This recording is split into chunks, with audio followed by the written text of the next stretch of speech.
Teman-teman sekalian, bagaimana sebenarnya cara membagi daging hewan kurban yang kita sembelih pada saat momen Idul Adha dan kepada siapa daging kurban tersebut kita bagikan?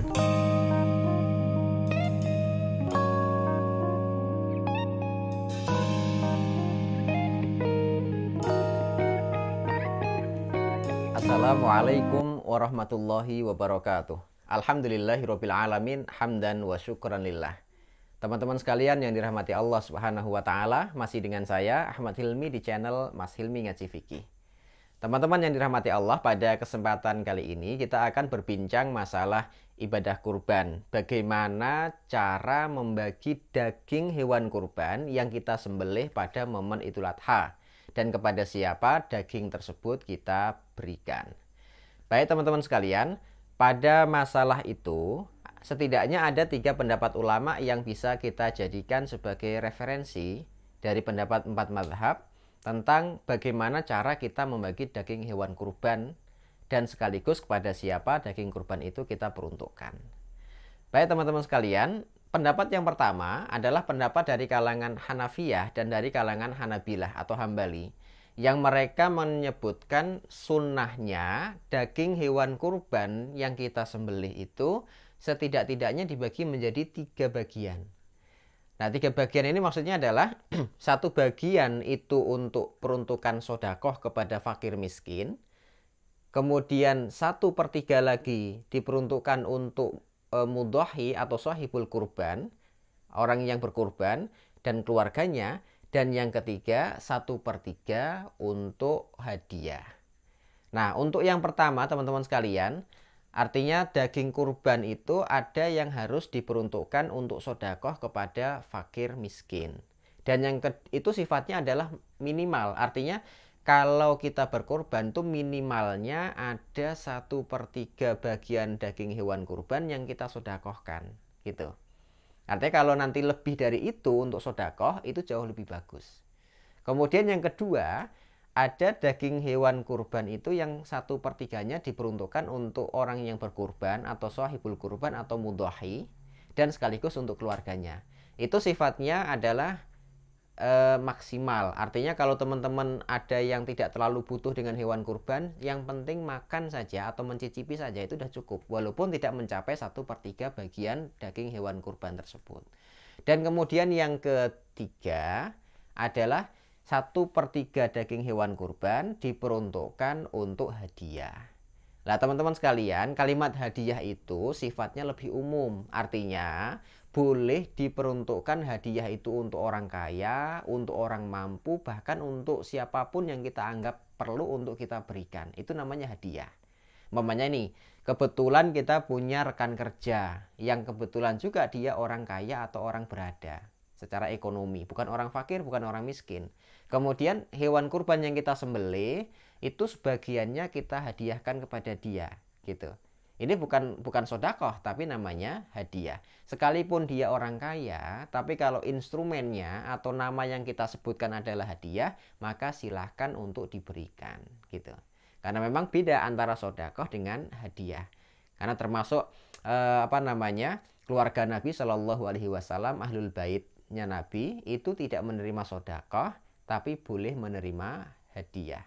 Walaupun sama-sama memberi, tapi ternyata dari sisi esensi dan dari sisi penamaan itu sudah sangat berbeda jauh. Itu pendapat pertama ya, yang membagi daging hewan kurban itu menjadi 3 bagian. Kemudian pendapat yang kedua dari kalangan Syafi'iyah, yang mereka berpendapat bahwa sebaiknya daging hewan kurban itu hampir keseluruhannya diperuntukkan sebagai sodakoh untuk kaum fakir dan miskin. Adapun untuk orang yang berkurban atau mudhahi atau sahibul kurban itu mengambil bagiannya sekedarnya saja, yang penting dia mencicipi daging yang dia sembelih dari kurban Idul Adha tersebut. Karena ini juga bagian dari sunnah Nabi, ikut makan dari apa yang dia sembelih tersebut itu bagian dari sunnah. Karena Nabi Shallallahu Alaihi Wasallam biasanya pada momen Idul Adha itu berangkat ke musola atau tempat sholatnya, sholat id ya maksud saya, itu biasanya menahan makan dan minum untuk sementara waktu. Lah, makan pertama kali itu setelah beliau pulang dari musola, dan pertama yang dimakan adalah daging kurban dari hasil kurbannya sendiri. Itu bagian dari sunnah. Artinya jangan sampai nanti orang yang berkurban tidak makan sama sekali. Memang dibolehkan, tapi sekedarnya saja menurut kalangan Syafi'iyah. Kemudian pendapat yang ketiga itu pendapat dari kalangan Malikiyah, yang mereka berpendapat bahwa daging kurban atau daging hewan kurban yang kita sembelih itu tidak ada pembagiannya sebagaimana pada kalangan Syafi'iyah dan Hanabilah dan Hanafiyah.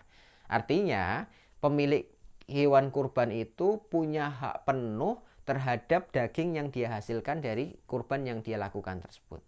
Artinya tidak ada pembagian resminya. Artinya mau diapakan saja silahkan. Mau disodakohkan semua juga silahkan.